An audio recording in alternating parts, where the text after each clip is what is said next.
is poised to be the hottest Android phone of the summer. After the blazing success of the Galaxy S3, all that Samsung has to do is not ruin a good thing. But maintaining the status quo isn't the kind of thing that typically gets Android fans frothing at the mouth. So if you're looking for an excuse not to buy the Galaxy S4, I'm here to count down 5 reasons to just say no.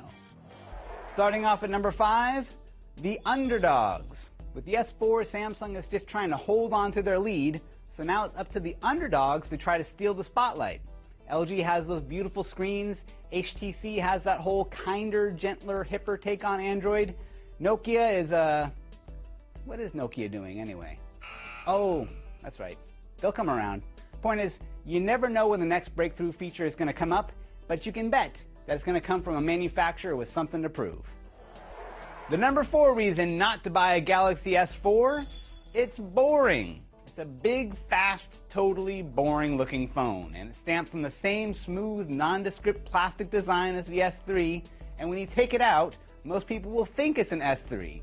If you want to get noticed, go with an HTC One. For the money, you get twice the storage and a design that is both elegant and unique. I mean, really, isn't standing out from the crowd part of what attracted you to Android in the first place? Alright, coming in at number 3, the Samsung Galaxy S3. If you're gonna walk around with something that looks like an S3, why not just buy the S3? This is the phone we've been raving about all year, and guess what? It's still awesome! Plus the S3 is a steal right now. So just upgrade that thing to Jelly Bean, buy a slightly bigger case, and no one's gonna know the difference.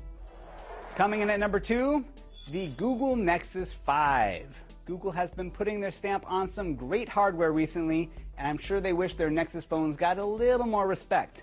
With Google I/O right around the corner, it's worth waiting to see if they have a killer new phone to show off. A new Nexus could also mean that they're going to give us the first taste of Android key lime pie. Man, I always get so hungry when I do these Android stories.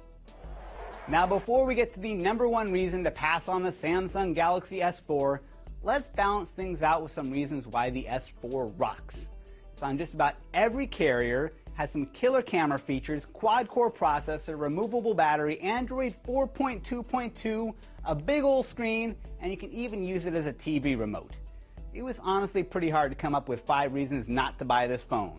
It won an outstanding rating from CNET's Jessica Dalcourt and an editor's choice. So don't listen to me, go out and buy this phone. That is, unless you're the patient type. My number 1 reason to pass on the Samsung Galaxy S4? The next Samsung phone. Whatever it is. You thought I was going to say iPhone, didn't you? Shame on you. Nope. Now that Samsung has the lead, they're their own worst enemy. That company cranks out more different phone models than Tumblr can crank out animated cat GIFs. If the S4 isn't quite your cup of tea, just wait a minute. The Samsung Galaxy Note 3 is coming around the corner, and then there's going to be a slew of Galaxy remixes that follow until there's the Galaxy S5 rumors that start bubbling up, and we'll be treated to another head-scratching launch event. The point is, there's no rush, and waiting's only going to work to your advantage.